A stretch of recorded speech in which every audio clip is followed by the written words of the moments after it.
Bersama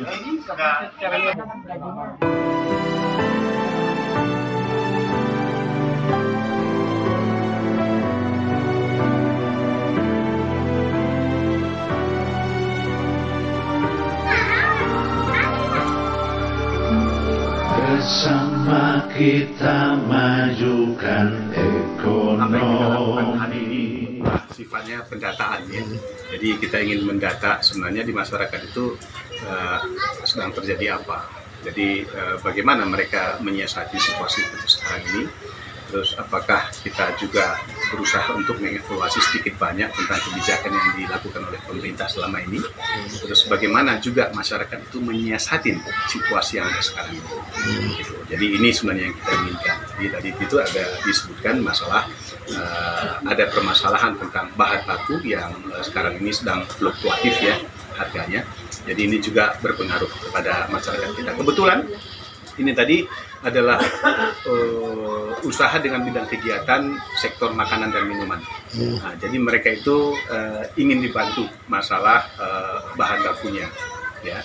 Kedua, masalah pembiayaan. Saya tadi arahkan supaya pembiayaan yang ada itu pun tidak kontraproduktif terhadap usaha mereka. Karena apabila ada biayanya pun, ada dana yang mereka dapat pun, apabila mereka tidak mampu mengelola usaha mereka itu, mereka kurang cerdas, kurang inovatif dan sebagainya, itu akan menjadi bermasalah juga.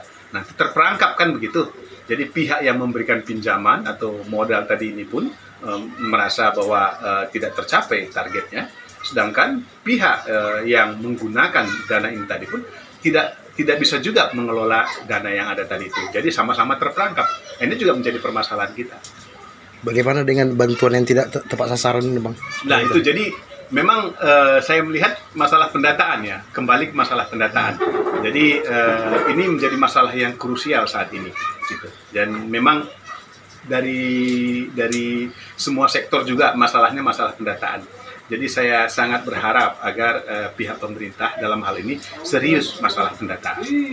Pengaruh ini Bang, pandemi ini Bang, untuk UMKM ini gimana tadi tanggapan masyarakat? Apakah ambruk atau gimana pengaruh? Kalau dari sisi bidang usaha makanan dan minuman ini pada dasarnya mereka masih bisa survive, bertahan ya, walaupun mengalami penurunan gitu. Jadi mungkin mereka mengalami penurunan pasar itu sekitar menjadi 80% atau mungkin menjadi hanya 60% ya Pak ya, 60% gitu penurunannya. Jadi mereka masih bisa bertahan dengan itu. Tetapi mereka itu tadi ada yang bilang saya butuh pembiayaan, makanya kita sikapin tadi. Kalau gitu Ibu harus lebih berinovasi tentang usaha yang Ibu lakukan tadi itu, supaya begitu ada dana masuk, Ibu justru bisa bangkit, bukan terperangkap.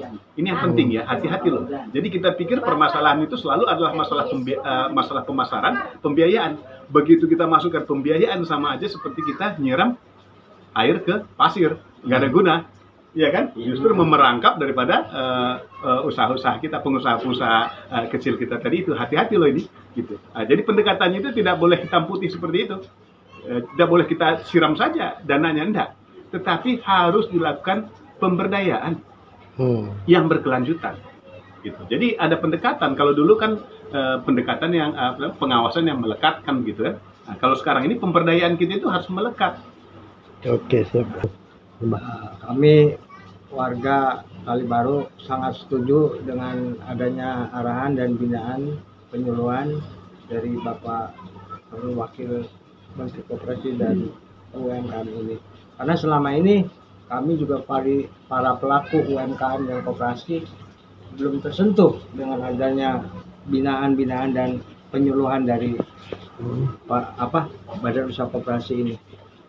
Mudah-mudahan dalam rangka adanya penyuluhan dan pembinaan kepada masyarakat kecil, para pelaku UMKM, setelah Bapak Insinyur Ferry Kositopu MPWK menjadi Wakil Menteri Koperasi, bisa berkembang pesat para pelaku usaha ini. Demikian dari saya. Oke. Ya. Dari sosialisasi nih. Menyangkut masalah sosialisasi yang tadi ya. Ya. Menyangkut masalah sosial yang tadi, saya sebagai Ketua Umum Litbang Migas, kita Anjang ke Tanjung Priok ini, masyarakat di Tanjung Priok ini Kalibaru ya, di Kalibaru ini sangat respon dengan yang sudah disampaikan program-programnya Bapak Feriko, dan mereka sangat respon. Ya mudah-mudahan ke depan Bapak Jokowi juga sebagai Bapak Presiden yang ingin meresapel kabinetnya supaya bisa, kami mengharapkan supaya Bapak Feriko, kita mendukung beliau supaya menjadi salah satu calon wakil Menteri Koperasi, karena program-program beliau selama ini sudah sangat membumi dari Sabang sampai Merauke.